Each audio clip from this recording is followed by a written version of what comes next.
निकाला है। अब मंथन का कार्य शुरू हुआ है भक्तों, और जब मंथन का कार्य शुरू हुआ है तो सबसे पहले क्या निकला है? सबसे पहले क्या निकला है परीक्षित जी? अमृत के लिए मंथन किया गया, लेकिन सबसे पहले निकला क्या है? जहर। जहर निकला। भाई अमृत के लिए मंथन किया गया, लेकिन अमृत की जगह सबसे पहले जहर क्यों निकला है? क्या कारण है? कहने का तात्पर्य है भक्तों, जब कोई कार्य आप करेंगे अच्छा, तो सबसे पहले बाधा उत्पन्न होगी। कोई भी धर्म का कार्य करने के लिए आप विचार करेंगे तो सबसे पहले बाधा उत्पन्न होगी। इसलिए अमृत के लिए उद्योग किया गया और सबसे पहले जहर निकला है। कोई भी कार्य आप करने जाएं, अच्छा काम घर पे करें या कुछ भी कहीं करने के लिए अच्छा काम जब सोचेंगे तो सबसे पहले उसमें बाधा उत्पन्न जरूर होगी। इसीलिए जहर पहले निकला है। और जब जहर निकला है तो जहर निकला तो देवता और दैत्य मन में विचार करने लगे, जहर का पान कौन करेगा? का जहर का पान तो भगवान भोलेनाथ कर सकते हैं और कोई कर नहीं सकता है। तो भगवान भोलेनाथ के लिए जाकर के देवताओं ने दैत्यों ने प्रार्थना की है। जाकर के देवताओं ने भगवान भोलेनाथ का आवाहन किया है। और जब देवताओं का आवाहन किया, देवताओं ने आह्वान किया भोलेनाथ का, कैलाश पर्वत पर जाकर आवाज लगाई। भगवान भोलेनाथ से किस तरह से आवाज लगा रहे हैं? और कैलाशवासी मेरे भोला, और मेरे कष्टों को हरियो,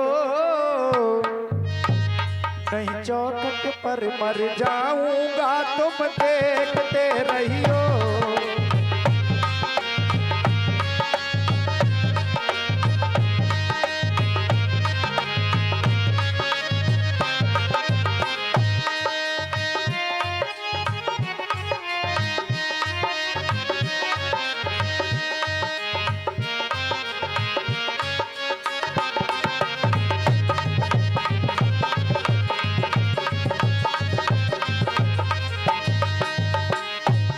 भोलेनाथ ने कहा, क्या कहना चाहते हो? चौखट पर क्यों दम तोड़ोगे? तू चौखट पर मर जाएगा तो मेरे धाम को आएगा, मेरे धाम को आएगा तो तू मुक्ति को पाएगा।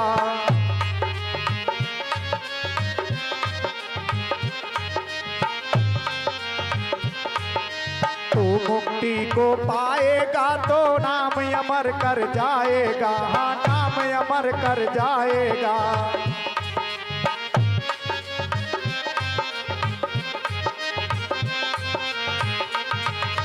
मौज में आकर हमें भुलैयो, मौज में आकर हमें भुलैयो, फिर पीछे पछतैयो। मैं चौखट पर मर जाऊंगा तुम देखते रहियो।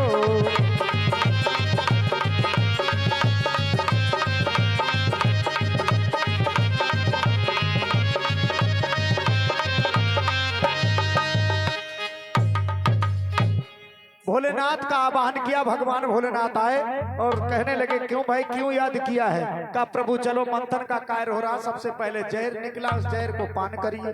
तो भगवान भोलेनाथ आए, समुद्र के किनारे सभी देवता बैठे हुए हैं। प्याला जैसे ही जहर का दिया गया, भगवान भोलेनाथ ने जहर का प्याला तो हाथ में ले लिया, लेकिन मन में अब विचार कर रहे हैं ये जहर कैसे पान किया जाए जो अंदर तक नहीं जाना चाहिए, इसको जो है कोई असर ना कर सके मेरे ऊपर, ऐसा कोई प्रबंध किया जाए। तो भगवान भोलेनाथ ने सोचा, दुनिया में ऐसा कौन सा नाम है जिस नाम को लेकर के इसको पान किया जाए तो मेरे ऊपर ये जहर असर ना करे। तो भगवान भोलेनाथ ने सोचा, दुनिया में बस एक ही नाम ऐसा है, राम नाम एक ऐसा शब्द है, ऐसा नाम है जिस नाम को लेकर जहर पिया जाए तो जहर असर नहीं करेगा। क्योंकि भक्तों, कोई भी पीने वाली वस्तु, कोई भी पीने पेय पदार्थ अपने मुख में आप रखेंगे, पानी रखेंगे तो नीचे तुरंत जाएगा, शरबत पिएंगे तुरंत जाएगा नीचे, गले में थोड़ा ही रुक जाएगा, लेकिन भगवान भोलेनाथ ने गले में कैसे रोक लिया है इसको, गले में कैसे रोका जहर को। भगवान भोलेनाथ ने जहर को लिया और जहर लेकर के रा शब्द कहा, रा कहने से मुंह खुल जाता, रा।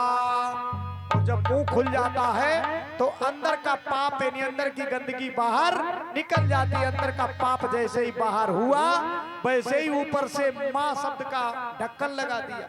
माँ जब कहेंगे तो मुंह बंद हो जाता है। तो अंदर का पाप जैसे ही निकला और माँ रूपी ढक्कन लगाया तो बाहर का पाप अंदर नहीं जाने पाया। अर्थात रा कह करके जहर को मुख में रखा और ऊपर से माँ रूपी ढक्कन लगाया तो जहर गले में ही रुक गया है। ऐसे भगवान भोलेनाथ का गला नीला पड़ गया। नाम एक पड़ा है प्रभु का नीलकंठ। प्रेम से बोलो नीलकंठ भगवान की जय हो। कि जब से जहर पिया है शिव ने और गले में भगवान नीले पड़ी गए और हम भक्तन के पाले पड़ गए।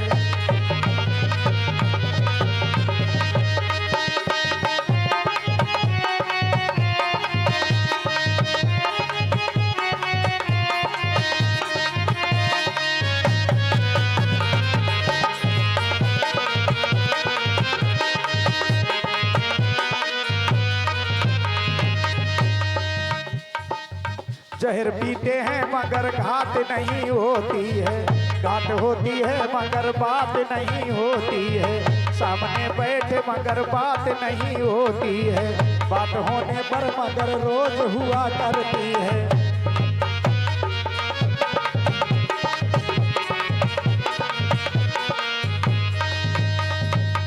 जहर पीते हैं मगर बात नहीं होती है, बात होती है मगर घात नहीं होती है, बात होती है मगर घात नहीं।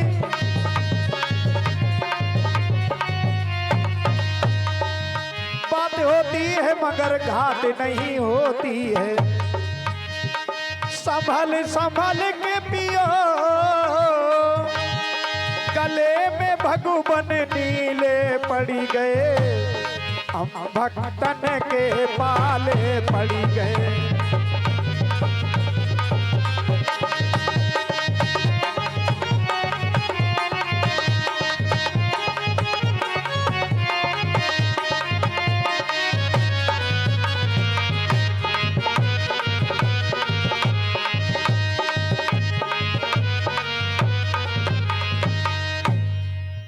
गले में जहर को रोक लिया है, नीलकंठ पड़ गया, नीलकंठ प्रभु कहलाने लगे हैं। बोलो नीलकंठ भगवान की।